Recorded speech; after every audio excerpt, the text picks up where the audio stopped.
Hemos escuchado que la masturbación es algo completamente normal. Pero ¿hasta qué punto? ¿Cuántas veces al día se puede hacer sin considerarse una adicción?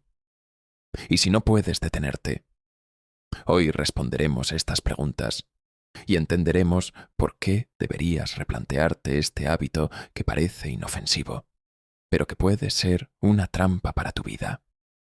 Antes de comenzar, quiero disculparme por el título impactante, pero necesitaba captar tu atención sobre un tema del siglo XXI que está debilitando a muchos jóvenes y adultos, robándoles su fuerza de voluntad. En este video, entenderás qué sucede en el cerebro desde una perspectiva científica y filosófica, y qué tiene el estoicismo para enseñarnos sobre este hábito. La medicina actual es bastante clara al afirmar que la masturbación es completamente normal, no solo en humanos, sino también en otros mamíferos. Sin embargo, esta visión no siempre fue la misma.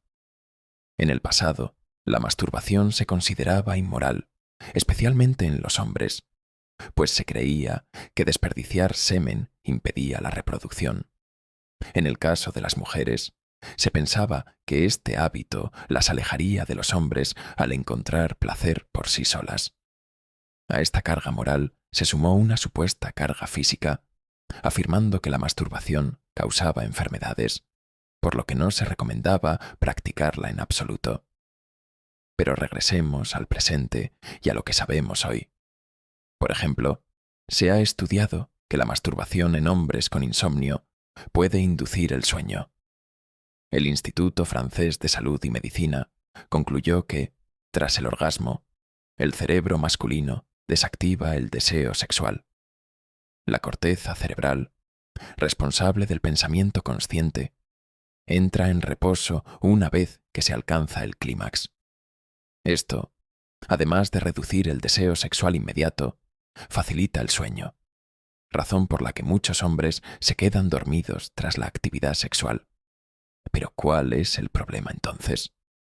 ¿Por qué sería perjudicial? Aquí es donde entra la trampa. La masturbación libera dopamina en el cerebro, una hormona responsable de hacernos sentir bien, proporcionándonos calma, alivio del estrés y sensación de recompensa. El problema surge cuando esta sensación se vuelve tan placentera que algunas personas desarrollan una adicción. El Manual Diagnóstico y Estadístico de los Trastornos Mentales ha incorporado la hipersexualidad como un trastorno, clasificando la masturbación excesiva dentro del espectro de los trastornos obsesivo-compulsivos. Cuando la dopamina se libera constantemente, el cerebro empieza a necesitar dosis cada vez mayores para sentir el mismo placer. Se desarrolla una tolerancia, lo que lleva a una búsqueda incesante de más estimulación.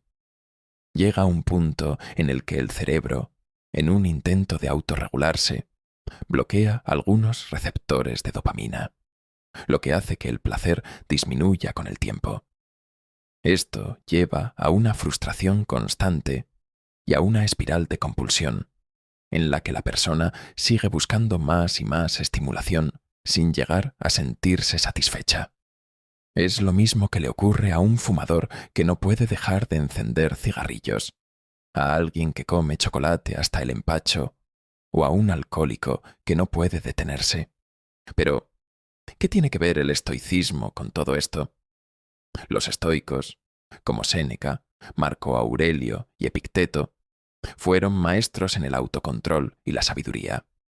Su visión del placer y la lujuria ofrece una perspectiva única para enfrentar estos hábitos.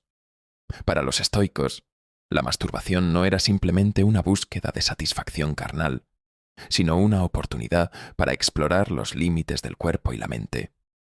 Consideraban que el dominio sobre los placeres mundanos era un logro que elevaba el espíritu humano. Epicteto decía que no son las noches de placer las que distinguen a un hombre virtuoso, sino su capacidad de autocontrol. En este contexto, la verdadera libertad consiste en disfrutar del placer sin ser esclavos de él. Séneca nos recuerda que no debemos ser prisioneros de nuestros deseos, sino sus maestros. La reflexión estoica sobre la masturbación no es simplemente una cuestión de represión, sino de entendimiento profundo y dominio propio. Se trata de dirigir nuestras emociones hacia una vida más consciente y significativa. Desde la perspectiva estoica, cada acción tiene consecuencias, no solo para nosotros, sino para el equilibrio natural del universo. Cuando sucumbimos a nuestros impulsos sin control, perdemos la armonía con la naturaleza y nos alejamos de la serenidad interior. La masturbación compulsiva puede generar una tormenta emocional de culpa, vergüenza y frustración. Los estoicos enseñaban que el control de nuestras emociones se logra mediante la introspección y la autorregulación. Aprendiendo a enfrentarlas de manera consciente, podemos gestionarlas de manera saludable y constructiva.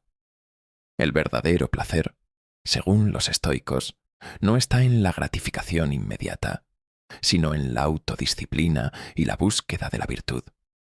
Séneca afirmaba que el mayor gozo proviene de vivir en armonía con nuestros valores más profundos. Permíteme compartir una historia inspiradora.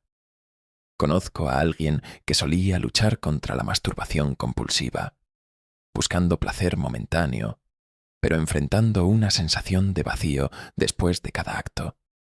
Al sumergirse en las enseñanzas estoicas y practicar el autocontrol, logró transformarse por completo. Aprendió a enfrentar sus impulsos y emociones conscientemente, encontrando una verdadera paz interior. Ahora vive una vida más auténtica, libre de la esclavitud de los deseos momentáneos. La satisfacción real proviene de vivir de acuerdo con nuestros principios y valores, no de ceder a impulsos efímeros. Practicar la meditación y la atención plena nos ayuda a desarrollar la serenidad mental necesaria para resistir las tentaciones y enfrentar nuestras emociones de manera saludable. Cuando la compulsión nos domina, nos aleja de la paz interior que surge del autocontrol y la moderación. Ahora dime, ¿qué estás haciendo con tu vida? ¿De verdad crees que pasar horas viendo videos y satisfaciéndote en soledad te hará una persona más segura, exitosa y plena? Piensa bien en ello. Quiero que escribas en los comentarios: soy una persona poderosa. Tengo control sobre mi mente. Elijo hacer lo que me motiva y mejora mi vida. Si esta reflexión te ha servido, compártela con alguien que lo necesite y sigue aprendiendo sobre el poder del autocontrol y la sabiduría estoica.